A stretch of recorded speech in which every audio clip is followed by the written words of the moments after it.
Il a plu toute la matinée et une bonne partie de l'après-midi. Alors du coup, on en profite pour aller observer les escargots avec Arthur et Gaspard. C'est parti!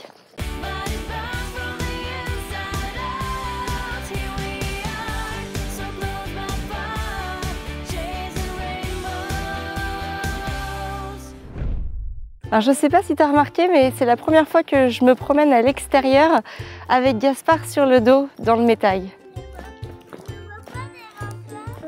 Bah non, il n'est pas devant, il est derrière. Ça change, hein? Je l'ai placé dans cette position-là parce qu'en fait, au début de la balade, il était sur mon ventre, comme d'habitude. Et puis en fait, il essaye comme ça de tourner sa tête. On voit qu'il cherche à voir. Alors je l'ai installé dans le dos, dans le sens de la route. Comme ça, eh bien, il peut voir la même chose que moi, il peut voir l'horizon qui s'ouvre à nous à chacun de mes pas. Ça me permet aussi de faire une transition vers la fin de cette première année pour Gaspard, qui s'achève bientôt puisqu'il est du 3 juillet. Donc dans quelques jours, il va fêter ses 1 an. Et c'est pour moi l'heure de faire un premier bilan sur cette année, de la manière dont elle s'est passée, qu'est-ce qui nous a marqué, qu'est-ce qu'on a mis en place qui a marché et voilà, quels ont été les moments phares de cette première année. Alors en général, la première année, elle est très très importante pour l'enfant parce qu'il fait de nombreuses acquisitions. Par exemple, il y a la position, les changements de position, l'évolution dans les positions. L'enfant passe d'une position allongée, couché sur le dos, jusqu'à une position verticale, même s'il ne marche pas encore. Aux alentours de 1 an, beaucoup d'enfants ont la capacité de se mettre debout en appui sur quelque chose. C'est aussi l'acquisition des premiers babillements. On n'est plus sur du pleur, on entend des sons qui se dessinent distinctement. Ma, pa, da, da, etc.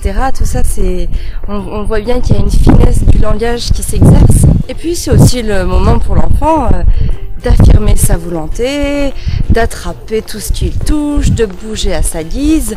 Bref, c'est vraiment les prémices de l'autonomie qui s'ouvre à lui. Tous ces changements chez l'enfant, toutes ces évolutions représentent aussi chez le parent de nombreux changements.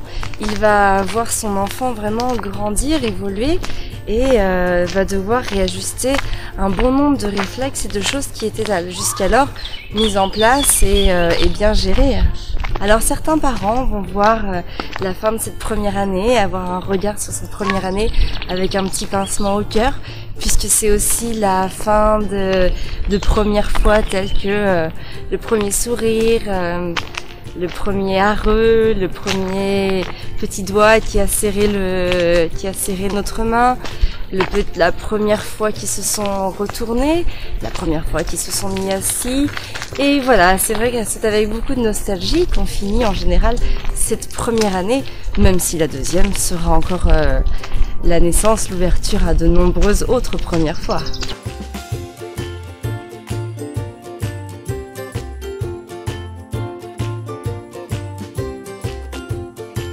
D'autres parents voient de nombreuses peurs arriver. La peur que leur enfant tombe, la peur que leur enfant se fait mal.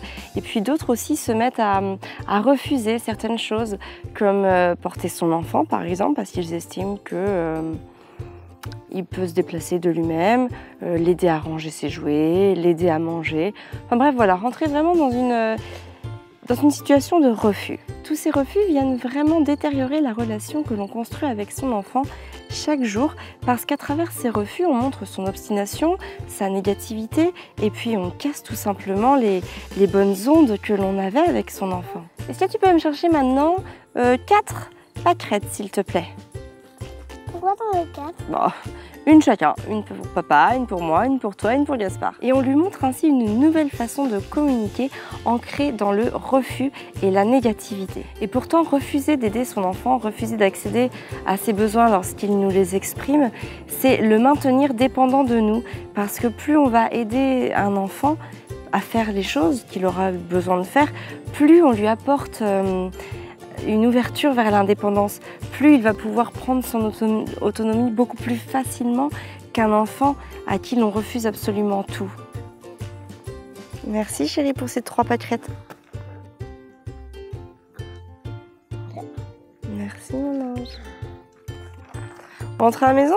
Alors pour faire un petit peu ce bilan de la première année, ce qui a marqué la première année de Gaspard, j'ai envie de dire tout d'abord c'est l'allaitement. Parce que bon voilà, on a vécu un allaitement à la demande.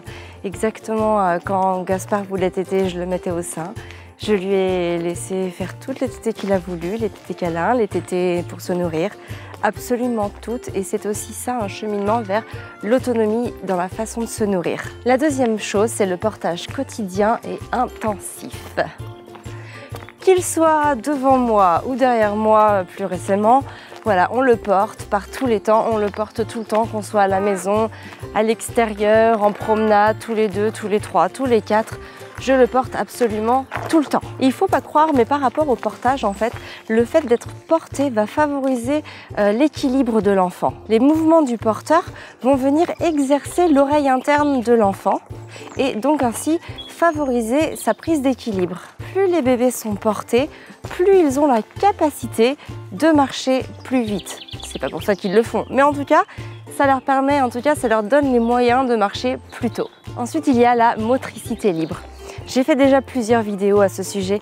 Pour moi, c'est primordial que l'enfant puisse être en motricité libre dès sa naissance parce que c'est vraiment comme ça qu'il va appréhender son corps, appréhender ses gestes, prendre possession de lui-même et voilà, c'est comme ça qu'il va se rendre compte qu'il est un être à part entière et qu'il peut bouger, qu'il peut s'exprimer avec son corps. Et c'est aussi le meilleur moyen pour lui d'acquérir de nouvelles postures et de les acquérir avec force, avec intensité. Ensuite, un des autres moments forts, c'est le respect de ses rythmes de sommeil.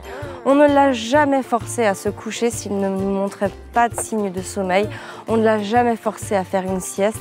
On ne l'a jamais mis au lit s'il n'en avait tout simplement pas le besoin. De cette manière-là, c'est encore une fois l'autonomie de l'enfant que l'on développe à travers la recherche de ces rythmes de sommeil que l'on laisse l'enfant libre d'exercer au moment où il veut. Il y a évidemment l'utilisation de la langue des signes que l'on utilise depuis de nombreux mois maintenant et qui nous permet d'approfondir nos moyens de communiquer.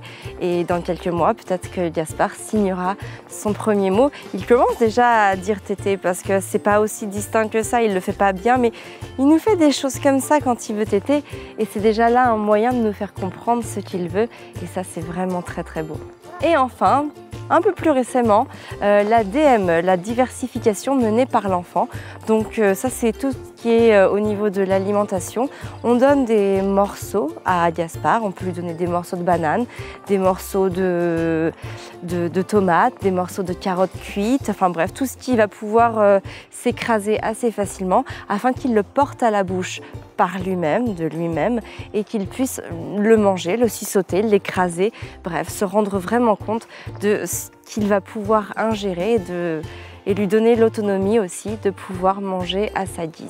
Pour conclure, en résumé, on a un petit garçon qui exprime très très bien ses émotions, les négatives comme les positives, qui se débrouille de lui-même pour déjà tout un tas de petites choses du quotidien. Par exemple, voilà, aller d'un endroit à l'autre, attraper quelque chose sur une table. Il se débrouille, il fait preuve d'autonomie dans ses déplacements. C'est déjà une très très belle acquisition. Et surtout, c'est le plus mignon de tous les petits garçons. Et bon, pour ce troisième là, je pense que je ne suis pas très très objective. Alors pour commencer la deuxième année, on prend les mêmes ingrédients et on les fait évoluer en même temps que Gaspard. Notre balade pour partir à la recherche des escargots prend fin. On ne les a pas trouvés, je pense que c'est bizarre. J'ai vu de la pluie toute la journée et au final tout a l'air plutôt sec. Mais il fait assez lourd, ça va peut-être éclater d'ailleurs. Donc voilà, on va bien voir. Sur ce, je te souhaite une très belle journée. Prends soin de toi et de tes enfants.